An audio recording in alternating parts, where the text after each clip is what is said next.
A gente tem essa situação do Neymar e quem realmente decidiu foi o Garro, o velho Vamp. De novo, porque antes do gol ele fez uma baita cobrança de falta, que o Brasão fez uma baita defesa, e aí depois ele acerta esse chute. E é um chute difícil, né, Vamp? Porque ele domina a bola perto dele, sem distância, ele dá uma varada como essa. E decide mais uma partida para o Corinthians. Aí eu te pergunto, o Garro, mesmo com a chegada do Depay, ainda é o cara desse time, Vamp, de decidir dentro de campo? Não estou falando de nome. Ou é o Depay, na sua opinião? A gente sabe que o Garro teve aí problemas aí, né, no começo do ano, né? Ficou muito abaixo, se lesionou, terminou a temporada em alta, fez muito gol na temporada passada de fora da área, arremata bem mesmo. Tinha batido falta antes, o Brasil tinha feito uma defesa, né, incrível. E ele participou do primeiro gol também. A verdade é que os 2 gols do Corinthians hoje, tem a participação dos 3. No primeiro gol, o Garro faz a tabela com o Depay ali, num córner curto, e o Roberto sapeca, faz o gol. No segundo gol, o Garro, né, ele bate a falta, participa ali com o Martinho e ele faz. Quer dizer assim, participação de 3 jogadores importantes. E a falta foi no Depay, né? Que o Gil faz. Uhum. E 3 jogadores importantes para quarta-feira, né? Porque no jogo de ida lá, os 3 não pegou na bola. Jogaram muito mal. E se o Corinthians pensar em qualquer coisa para chegar na fase de grupo da Libertadores, vai muito desses 3 jogadores, né? Desses 3 atletas aí. Né? Não foi uma grande atuação do Corinthians. Como o Flávio falou, no primeiro tempo morto, o Corinthians faz o gol, fica ali. Não foi um grande jogo, passou, mas se o Corinthians tiver alguma coisa para ir para a fase de grupo, depende muito do Garro, do Yuri Alberto e do Depay. E isso vai ter que jogar muito na quarta-feira para pensar em algo maior. Né? A gente falando do Garro e do Depay, Mauro Betti, o Vampeta sempre diz que o Corinthians ele tem são 5 jogadores, né, que são indispensáveis. Yuri Alberto, Garro, Depay, Carrilho e Hugo Souza. O Vampeta sempre fala desses 5 jogadores, né, que eles são ali os pilares desse Corinthians. E é um Corinthians que, por mais que tenha sofrido essa derrota na Libertadores, vem de um bom momento dentro de campo em competições nacionais. 9 vitórias seguidas no Brasileirão, igualando o recorde do São Paulo e do Internacional. Melhor campanha do Campeonato Paulista. A pergunta que eu faço o Corinthians hoje tem que focar no Paulista, na sua opinião, ou não? Ou ainda dá para reverter esse jogo na quarta-feira pela Libertadores? Vou dar um exemplo.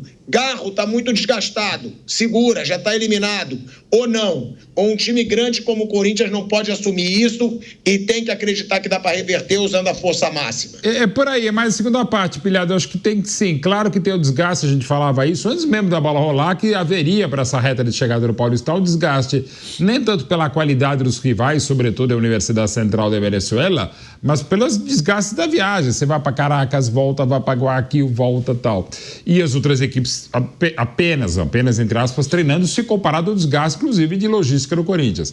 Mas é o típico jogo, e ainda mais em Itaquera, Pilhado, que não tem como abrir. E hoje, com a vitória, da maneira como foi, com o apoio incondicional, é óbvio, da torcida corintiana, é para tentar, não vou dizer que o impossível, mas o dificílimo, e não só por demérito do Corinthians, pelo que não jogou até agora nas 3 partidas de Libertadores, mas pela qualidade do Barcelona de Guayaquil, sim, né? E pela necessidade, cara, tá 3-0, enfim.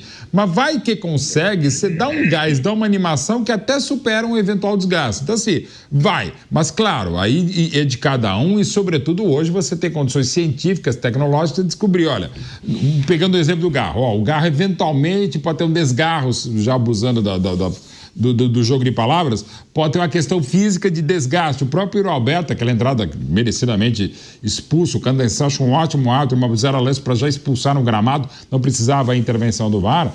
Ele saiu com dores, estava chorando, ficou mais um pouquinho, vamos aguardar, claro, que o jogador quente, o Vamp também sabe muito melhor do que a gente e tal, mas ainda precisa aguardar as próximas horas, cenas dos próximos capítulos. Então, por exemplo, pode ser um caso, mas a princípio, se sou o Ramon Dias Emiliano, eu vou com a máxima força para quarta-feira também, até porque vai que consegue dar um anímico muito maior. Eu citei aqui no bate-pronto da última sexta-feira uma condição que aconteceu com o Corinthians, deu tudo muito certo para o Corinthians, campeão paulista de 1995 lá em Ribeirão Preto, mas contra o adversário que vinha num desgaste muito grande, havia caído fora nas oitavas da Libertadores, mas depois de levar uma paulada de 5-0 no Olímpico contra o Grêmio do Filipão, o Palmeiras do Carlos Alberto Silva meteu 5-1 no Grêmio, ficou a um gol da classificação, saiu aplaudido e animicamente foi mais forte para o jogo de Ribeirão Preto. Havia sido 1-1 no primeiro jogo, o Palmeiras abriu a contagem com 1-0, levou o empate e levaria a virada e o título corintiano naquele golaço do Elivelton no Santa Cruz. Mas dá para dizer que o Palmeiras foi melhor em Ribeirão Preto exatamente por aquilo que tinha acontecido contra o Grêmio. Ao mesmo tempo, você pode dizer que talvez tenha faltado força exatamente pela dupla jornada. É discutível, mas eu acho que para esse momento pilhado é para o Corinthians, dentro do possível, ir com a força máxima quarta-feira contra o Barcelona pela Libertadores. Ô Flávio Prado, sobre essa variação, né, de comportamento da torcida do Corinthians com relação ao Depay. Se eu não me engano, o Depay vai para o 27º ou 28º, eu acho que ele vai para o 27º, está no 27º ou 28º jogo. Ele foi para a 19ª participação em gol, né? Ele tinha 9 gols e 9 assistências, agora ele tem 10 assistências e 9 gols, né? E aí fica essa pergunta, o Depay merece só elogios porque mudou esse time? Ou não porque na hora mais importante na Libertadores ele caiu de rendimento? Porque os números são impressionantes, né, Flávio? Pilhado, você sabe que desde que ele chegou, para mim, ele cria um novo time pro Corinthians. O Corinthians estava caminhando para a segunda divisão e ele chega e todo mundo... Ele cria uma influência geral no time, fez um belo campeonato brasileiro, ajudou a levar o time para a pré-Libertadores e é o principal jogador do grupo. Eu acho que a saída dele implicaria em sérios problemas para o clube. Só que ganhou é maravilhoso, perdeu é gordo, é relaxado, é não sei o quê. Então, quarta-feira, provavelmente, né? Não, será eliminado, e aí ele vai ficar gordo de novo. Hoje ele emagreceu. Quarta ele estava gordo, hoje ele está magro, e na quarta ele vai emagrecer, vai engordar de novo. Não tem a menor condição de ser, né, de se trabalhar dessa maneira. Por mais que ele seja um bom jogador, primeiro, ele não é nem um gênio. Segundo, até o gênio de vez em quando perde. Não dá para ganhar sempre, né? Tem um todo, tem um contexto do Corinthians. Então essa coisa de quando ganha é maravilhoso, quando perde é péssimo, cria uma situação quase que insustentável para um jogador de futebol poder trabalhar em paz. Não dá para contestar o Depay no Corinthians, pô. Ele não poderia ter vindo. O Corinthians não tinha dinheiro para comprar. Foi uma coisa que foi irregular, não foi irregular porque não tem o fair play financeiro. Mas o Corinthians fez uma dívida que ele não tinha capacidade de pagar. Mas ele está devolvendo e devolvendo muito bem, no meu modo de entender. Tá, mas dá para questionar o rendimento dele na Libertadores ou não? Já que na média ele está entregando muito resultado, não dá para criticar nem por ele não ter jogado bem os 3 jogos na pré-Libertadores. Eu nem queria falar mais disso, porque pré-Libertadores, Libertadores, nem o Ronaldo Fenômeno jogou, nem o Roberto Carlos.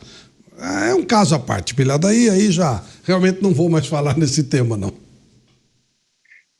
Como você é ridículo. Eu não estou pedindo para você falar do Corinthians na Libertadores, eu estou pedindo para você falar do Depay, tá? Porque Corinthians eu já sei que você vai falar, falou castelhano, é vergonha. E por enquanto você tirou onda, eu estou assumindo. Mas e o Depay? Dá para falar, o Depay, que jogou no Manchester United, no Lyon, jogou no Barcelona, não entregar contra a Universidade Central da Venezuela, contra o Barcelona de Guayaquil, um jogo difícil, mas ele também não apareceu. Ou não dá para criticar porque na média ele está muito bem? Eu acho que a performance dele, para ser muito sincero, está muito acima do que eu imaginava. Sendo muito sincero. Eu achei que ele ia fazer alguma coisa tipo Payet, sabe? Aquela coisa de ver aí um cara que não tá nem aí, que não joga, que ganha uma baita grana e não devolve. Ele tá devolvendo, sim. Eu acho que ele tem mostrado capacidade. O caso da Libertadores é um caso à parte. Eu coloco isso à margem e, para mim, o aproveitamento dele é muito bom. Né? A gente tá falando desse aproveitamento do Depay, tá falando do Garro também. É um Corinthians que vive 2 momentos totalmente distintos. É uma final de Campeonato Paulista, onde ele vai decidir na sua casa. Tem ainda uma chance de reverter na pré-Libertadores, mas que é muito difícil. E, Vamp, eu não pude acompanhar o final do jogo, porque eu estava aqui para começar o programa. Você sabe qual foi a reação da torcida do Corinthians? Que você disse que ela iria gritar quarta-feira, independente do resultado. Teve alguma reação? Teve aplausos e apoio para quarta? Teve cobrança para quarta? Teve só comemoração? Você sabe me passar qual foi a reação da torcida do Corinthians? E aí, falando sério, que eu tive que começar o programa e eu queria ver a reação da torcida do Corinthians depois do jogo. Se teve alguma conversa foi ontem, né? Que a torcida foi no centro de treinamento, conversou com os jogadores e comissão técnica e terminou o jogo, o juiz apitou, já desci do 24º andar lá dos estúdios, vim pro estúdio aqui no 20º andar, mas o que eu vi durante o jogo foi a torcida do Corinthians apoiando a todo momento a equipe. Depois do jogo não teve nada então, né? Depois do jogo eu tô aqui com você, né? Não, mas você acabou de ver o jogo, eu não acabei. Quando o juiz apitou, já desci. Apitou, já desci logo aqui pra... Não fica seu pilhado, né? Acabou. Vim ver você, tipo. É o quê? Apitou, o juiz apitou o jogo, eu vim ver você. Porque isso é um comportamento que a gente espera, né, pra torcida do Corinthians. O que ela vai, né? Como é que ela vai se comportar para esse jogo de quarta-feira? E sobre essa lesão aí, né, o velho Vamp, do Yuri Alberto, porque é o que eu falo, né? É uma entrada daquela do Zé Ivaldo. Ele só pode estar de sacanagem, né? É uma entrada maldosa, sim. O cara entra dando uma voadora no adversário. E o Yuri Alberto, ele saiu de campo e ele disse o seguinte: meu pé travou e comecei a chorar. Que não seja nada sério. Vamos fazer novos exames amanhã. Feliz pela vitória, pela entrega. Merecemos estar na final e vamos batalhar para sermos campeões. Agora imagina, por causa de uma entrada assintosa como aquela, desleal como aquela, né? O jogador pode ficar fora do jogo que vai definir o futuro do Corinthians na pré-Libertadores, pode ficar fora das finais do Campeonato Paulista, que ele mesmo disse, vai ter que passar por exames. Ele estava botando gelo no tornozelo. Foi uma entrada absurda do Zé Ivaldo, né, Vamp? Merecidamente, né?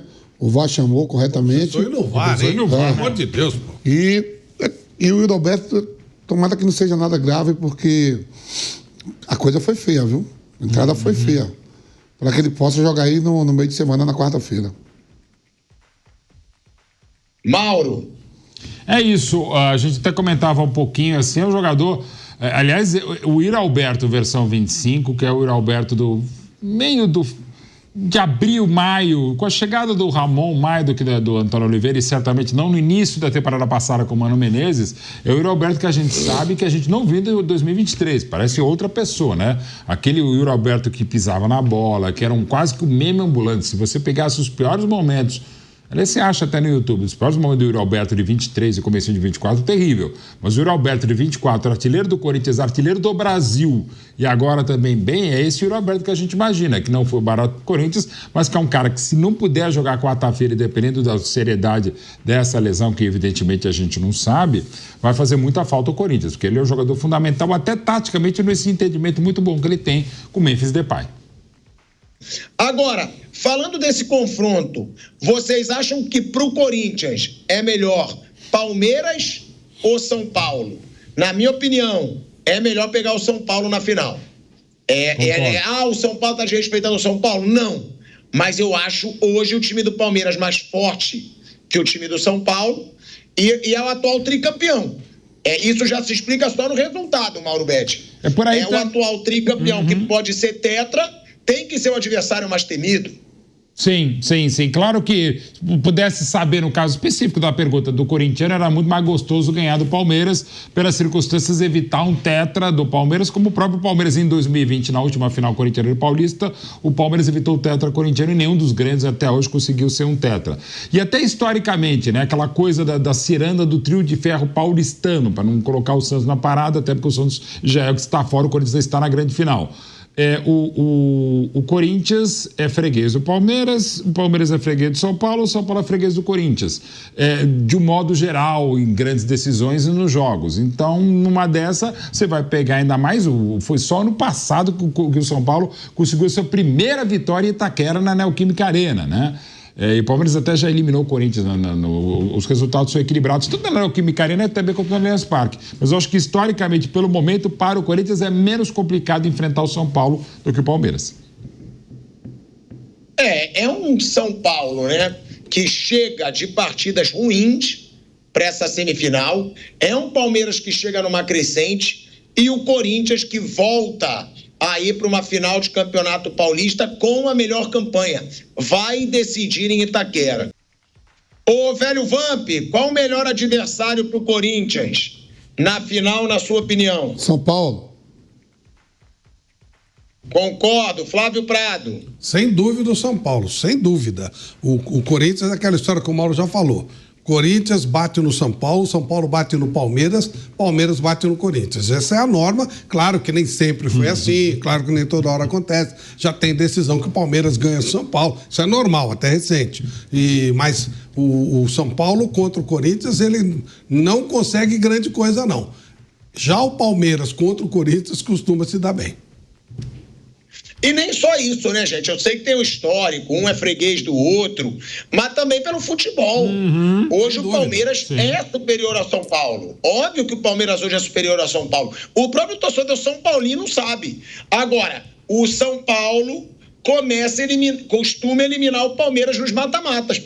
Sim, é um negócio... É surreal isso. Mesmo, assim, de 72 para cá, são 17 mata-matas, ou mata, como vai ser amanhã no Allianz Parque, 17-5 para o São Paulo. Um negócio impressionante, né? Então tem todo esse lado, sim. Para o Corinthians é como foi destacado, a gente todos aqui concordam. Acho que se você fizer uma enquete aqui na Jovem Pan ou na rua, de um modo geral, e também, não é só histórico, mas pelo momento, Palmeiras, e até natural. Palmeiras é um trabalho, começou em novembro de 20, do Subdia vai dar um ano ainda, e com estabilidades, né? O Palmeiras, inclusive, nesse Paulista mesmo, com algumas coisas, teve uma campanha melhor que a do São Paulo. Então, pro momento, me parece que para o Corinthians é menos complicado enfrentar o São Paulo do que seria enfrentar o Palmeiras.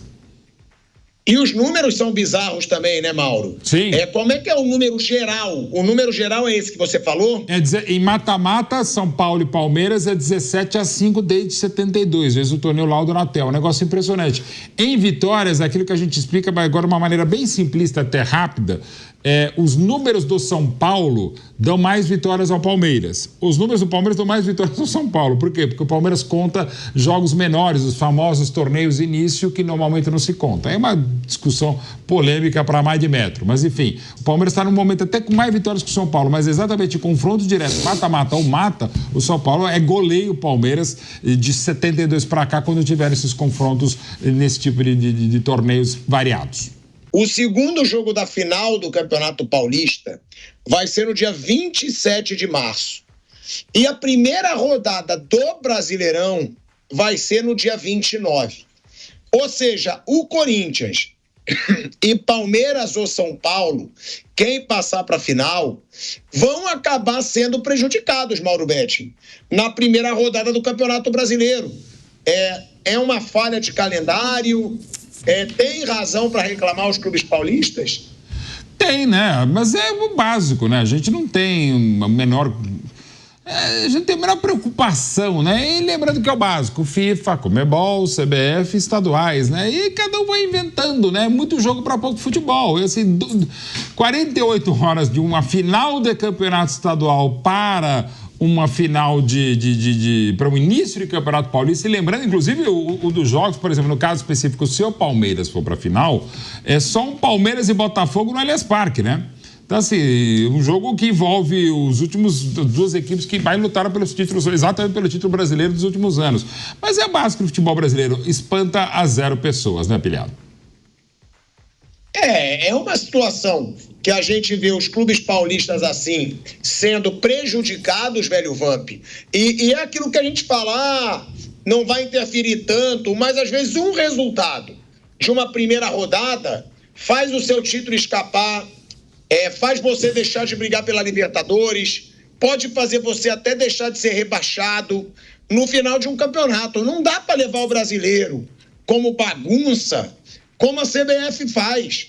Não dá para o time que vai jogar uma final no dia 27 jogar 2 dias depois da primeira rodada de um Brasileirão, Vamp. Mas aí eu acho que eles mudam a tabela, joga 3 dias depois. Como sempre é feito. Não vai ser 2 dias. Você vai ver, a tabela vai mudar e vai dar 3 dias. Você acha então que vai mudar? Vai, lógico. Todos os estaduais terminam sempre aos domingos e às quarta-feiras, começando o brasileiro, todo mundo joga. Então, gente, mas caramba, isso vai mudar. A tabela já saiu há 500 anos. A tabela do Campeonato Paulista está pronta há 500 anos. Agora que os caras estão vendo isso. Era simples isso. Era só não ter 2 jogos na final do Paulista. Faria agora, né? Amanhã joga Palmeiras e São Paulo. 2 finalistas jogam domingo no campo do Corinthians. Está resolvido. O Rio de Janeiro já é quarta-feira agora. Então, não vai ser aqui em São Paulo que o Corinthians joga pela Libertadores. Então, mas aí quarta e domingo, aí você já matava isso aí. Pô, é um negócio impressionante. Quando vai ter a primeira final. Tem 2 jogos da seleção brasileira que vão ser jogos pegados. Aí que volta o campeonato de novo. Você nem vai lembrar como foi a primeira partida. É um negócio inacreditável. O jogo só está resolvido a parada. Ainda tem essa questão da diferença de datas, né? Do espaço entre um jogo e outro. Faz um jogo só e tá tudo certo. Mas não, eles pegam um monte, esticam pra caramba. Teve um monte de babaiada aí a primeira fase toda. E aí vai apertar e vai colar no Campeonato Brasileiro, que é o campeonato que interessa. E ele sempre começa tudo zoneado, com final em cima de campeonato regional e tal. O Campeonato Brasileiro devia ter um jogo especial, uma abertura bacana, um negócio solene, é o nosso principal campeonato. Mas é sempre feito de qualquer jeito, é um negócio impressionante. Porque é isso que o Flávio Prado disse, né, gente? Há quanto tempo já foram definidas essas datas? Por que a CBF vai precisar de uma reclamação para ela mudar a data? Que foi o que o Vamp disse. Impossível ter esses jogos 2 dias depois de uma final. Provavelmente a CBF vai mudar, mas por que não mudou antes? Claro. Por que não mudou antes de ter essa polêmica? Parece que a CBF gosta de estar no foco do assunto, gosta de mídia, Flávio Prado. Gosta de mídia ruim, né? Eles são extremamente incompetentes. Falem mal de mim, né? Não, eles são muito incompetentes. Eles só têm que organizar esse campeonato, o Campeonato Brasileiro. E não conseguem fazer. Aliás, eu tive uma notícia, eu li hoje, vou até dar fonte, Lauro Jardim, dizendo que parece que as 2 ligas fizeram um acordo e vão começar a organizar o Campeonato Brasileiro a partir de 2027. Eu espero que isso aconteça, embora acho que eles são tão incompetentes quanto a CBF. Mas pelo menos nós vamos ter um alento, uma esperança mais de que gente, uma coisa melhor apareça. Porque assim, mesmo o Clube dos 13 lá na Copa União, aquela bagunça que foi, mas não é só o clube, tinha muita jactância, muita prepotência e quase todos os lados estavam errados. O Clube dos 13, a CBF, as emissoras que transmitiam, a própria mídia, patrocinador. Então, todo mundo teve o seu quinhão de culpa na confusão que foi Copa União de 87 e 88, mas foi a solução, porque você não tinha nem dinheiro da CBF à época para fazer campeonato.